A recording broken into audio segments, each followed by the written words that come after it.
Hepinizi selamların en güzeliyle selamlıyorum. Esselamu aleyküm ve rahmetullahi ve berekatuhu. Bugün burada tarihe iz bırakmış bir günün 7 Ekim Aksa tufanının yıl dönümünde Gazze'deki direnişi, mazlumların sesini ve insanlık onurunu yeniden hatırlamak için bir aradayız. Bismillahirrahmanirrahim. İnna fetahna leke fethan mubina. ليغفر لك الله ما تقدم من ذنبك وما تأخر ويتم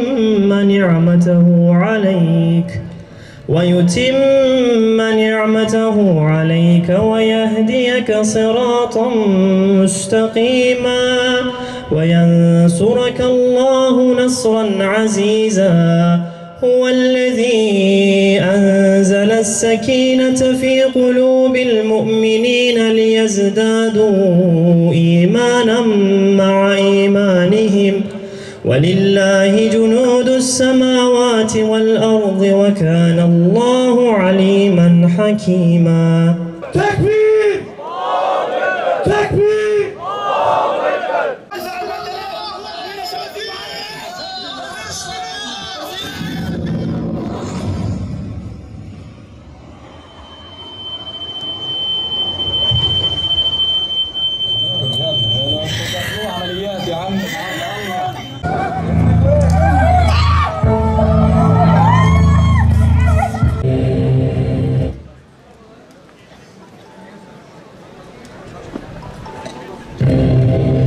راحت الحياة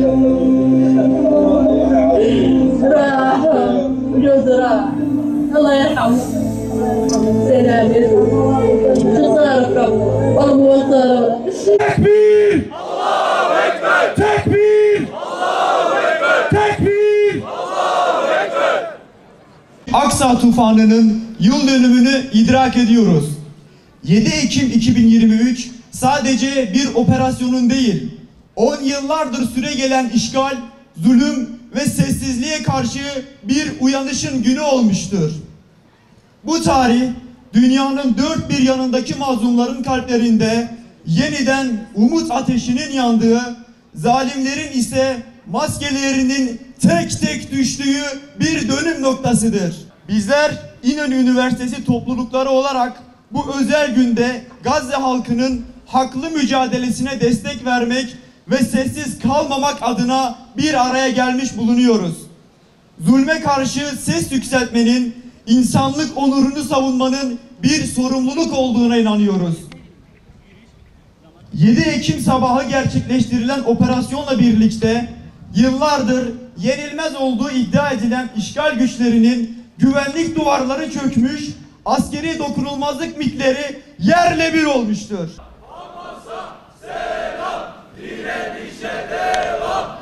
Mücahitlerin kararlılığı ve fedakarlığı dünya kamuoyuna işgal karşısında direnişin mümkün ve meşru olduğunu bir kez daha göstermiştir. Bu süreçte yalnızca Gazze halkı değil, dünyanın farklı yerlerinden vicdan sahibi insanlar da harekete geçmiştir. Sumut filosu gibi insani yardım girişimleri tüm baskılara rağmen ablukanın kırılması için tarihi bir rol üstlenmiştir. Filo aktivistlerinin bir kısmı serbest bırakılmış olsa da bazıları hala haksız yere alıkonulmakta, özgürlük mücadelesi ise durmaksızın sürmektedir. Bu cesur insanların varlığı Gazze'nin yalnız olmadığının en somut kanıtıdır. Hükümetlerinin eğer Hamas teklifi kabul etmezse Gazze'yi kan gölüne çeviririz şeklindeki pervasız tehditleri ise insanlık değerlerine, hukuk normlarına ve vicdana açık bir saldırıdır. Bu sözler adeta bir soykırım planının açık itirafıdır. Bizler bu tehditlere boyun eğmeyeceğimizi, mazlumun yanında, zalimin karşısında dimdik duracağımızı ilan ediyoruz. Zulmü durdurması gerekenler zulmün tarafı olmuştur. Bugün Gazze açlıkla, ambargoyla, bombardımanlarla, sistematik katliamlarla teslim alınmak istenmektedir. Çocuklar, kadınlar ve yaşlılar hedef gösterilerek katledilmekte, şehirler yerle bir edilmekte, temel insan yaşam hakkı yok sayılmaktadır. Ancak tüm bu zulme rağmen Gazze halkı sumut ruhuyla, yani dimdik ayakta durma iradesiyle direnişini sürdürmektedir. Bu direniş sadece bir halkın değil, tüm insanlığın onur mücadelesidir. Bu noktada bizler için boykotun hayati bir sorumluluk olduğunun altını çiziyoruz. Zalimleri ekonomik olarak destekleyen kurum ve markalara karşı yürütülen boykot sadece basit bir adım değildir. Boykot her birimizin günlük hayatında zulme karşı atabileceği somut bir adımdır. Bu nedenle boykotu bir kampanya değil, kararlı bir duruş olarak görmek, sürekli, bilinçli ve istikrarlı bir şekilde sürdürmek zorundayız. Bizler 7 Ekim'in ruhunu diri tutmayı, işgalin, zulmün ve ablukaların sona ermesi için mücadeleyi sürdürmeyi bir görev biliyoruz. Hakikat, adalet ve özgürlük talebimizi yükseltmeye, zalimlerin maskelerini indirmeye devam edeceğiz. Gazze yalnız değildir. Direniş meşrudur. Zulüm er ya da geç yenilecektir biiznillah. Malatya'dan Gazze'ye direnişe bir selam. Malatya'dan Gazze'ye direnişe bir selam. Tekbir! Allahu Ekber! Tekbir! Allahu Ekber! Rabbim kardeşlerimizin çalışmalarını bereketlendirsin. Gerçekten çok önemli, anlamlı bir günün yıl dönümündeyiz. Bizi dirilten, bize hayat veren, bize ruh veren bir günün anısındayız. Değerli kardeşlerim, hepinizin bildiği üzere kendilerini İslam ülkeleri diye ifade eden devletlerin birçoğu maalesef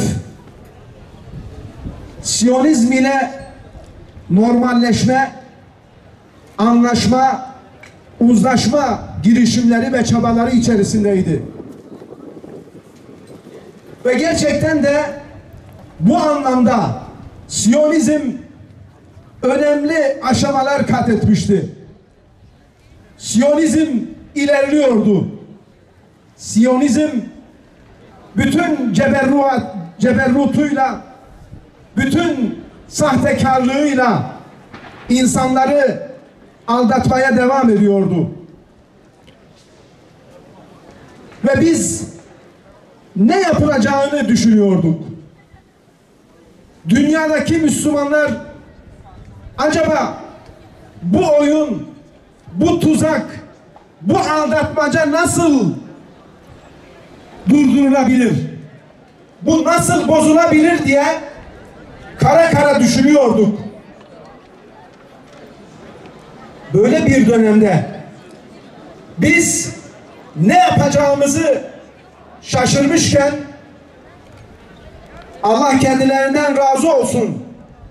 Şehit olanların şehadetlerini Rabbim kabul eylesin. Filistinli Müslümanlar, Gazze'liler, direniş grupları, Hamas, İslami Cihat başta olmak üzere direniş grupları bize bir ufuk açtı. Onlar ne yapılması gerektiğini bize gösterdiler. Ama bizim sınıflarda teorik olarak anlattığımız dersler gibi değil. Pratiğini gösterdiler. Onlar sadece bunun pratiğini değil,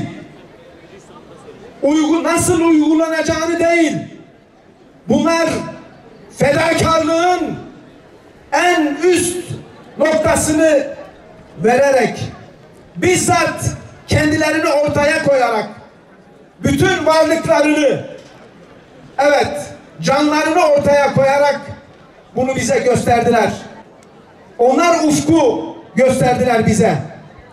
Eylem nasıl olurmuş? İnsanlık nasıl karanlıklardan aydınlığa çıkarılırmış? Onlar gösterdiler. Ve tabii Siyonistlerle beraber anlaşma masalarına oturanların hepsi masaların altında kaldılar. O yiğitler, kahramanlar, onlar Siyonizme dünyayı dar ettiler. La ilahe illallah. Muhammed Resulullah. Muhammed Resulullah. La ilahe illallah. La ilahe illallah. İsrail lanetullah.